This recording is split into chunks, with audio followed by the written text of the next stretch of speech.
baduy daw ako manamit, jologs pumorma. Sabi niya, I am not really manly enough for her. Kasi dito sa itong babae na to, naging teacher ko pa to ng college. Then pumasok ako sa trabaho ko. Bago ko umamin sa kanya, may napapatunayan na ako. Then, fast forward, we are almost 2 years in this relationship. Lumabas yung kanyang, tawag dito, controlling attitude. Dahil, kesyo, baduy daw ako manamit, jologs pumorma. Sabi niya, I am not really manly enough for her. Laging may pabagong ganito, gusto niyang ibago ko tong ganyan. Ganun yung past relationship namin doon umiikot. Pwede ba naming malaman kung gaano kalaki yung age gap ninyo? 2 years, 3 years lang. Na-develop lang ako when it comes na lumabas na ako sa training ko, sa uniform service. Then, one time, umamin ako. Sabi niya, magpaalam muna ako sa parents niya. After that time, sinagot niya ako agad after ko magpaalam sa parents niya. Kasi, hindi siya naniniwala sa ligaw culture. So, nung mga unang araw o buwan ng inyong relasyon, kumusta yung dynamics ninyo? Ito ang malungkot. Family side niya is super strict, like old school. Kumbaga, ang daming do's and don'ts sa relationship. May kapalit ka akong special child.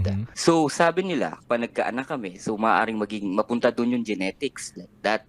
Ganong issue ang mga nangyari sa amin that time. So, paano nyo dinidiscuss ito as a couple? Pinaliwanag ko sa kanya na hindi naman hereditary, like during siguro sa stages ng pagbubuntis ng mother ko. So, masasabi mo na maayos naman kayong nag-start sa relationship? Yeah. Pero during the phases kasi na unti-unting na-introduce yung family niya, may mga habits na lumalabas ba na, alam mo na yun, yung pag old school masyado, kailangan dumaan sa ganito, gumantong stage. Siya hindi kasi naniniwala. So, contradicting, nagkaroon kami ng hassle doon. Hindi ako naka-adjust doon sa family culture niya. So, parang na-culture shock ako. I followed kung ano yung gusto niya nung babae.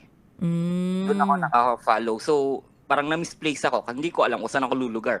Should I follow her? Should I follow the family? Kasi yung family, parang hawak din siya sa kamay. Parang kung anong gusto ng family niya, susundin niya rin.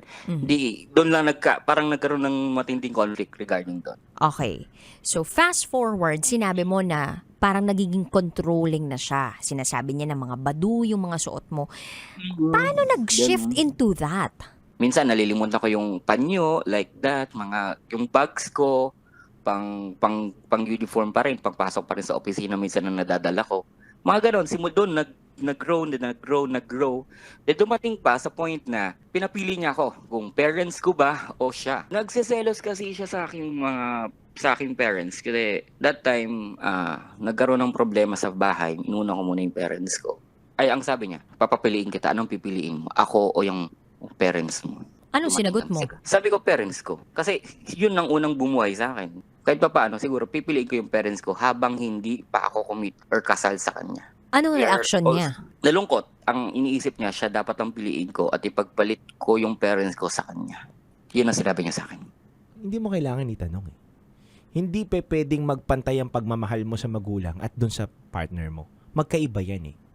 Magkaiba ang pagmamahal mo sa asawa mo, iba ang pagmamahal mo sa nanay mo. Kaya wag mong tatanungin kung sino ang dapat mong piliin sa amin kasi parehas ko kayong pipiliin. Sa 10 hakbang mo papunta sa kanya, magbigay din siya ng 5 para magtagpo kayo sa gitna. And that is what we call compromise. At lahat ng mga magkakarelasyon, dumadating sa puntong ganyan, nagko-compromise. Or kung hindi man sila mag-agree sa isang bagay, diba, you agree to disagree.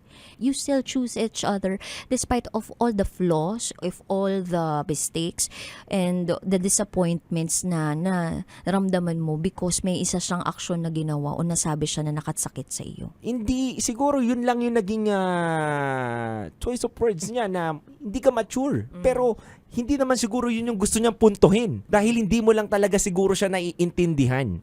Hindi mo siya masyado nauunawaan. Hindi mo naiintindihan. Sarap manood ng radyo, no? Ginawa mo na talagang bisyo ang panonood sa amin, no? Umabot ka na rito eh. Huy! Kaya kung gusto mong tuloy-tuloy pa ang tawanan, Iyakan at kiligan, aba, i-like mo na ang video na ito. at mag-comment ka na rin sa bisyo. Hit mo na rin ang notification bell. Para updated ka sa mga kaganapan namin dito sa Love Radio. Kailangan pa bang i-memorize yan? Basic.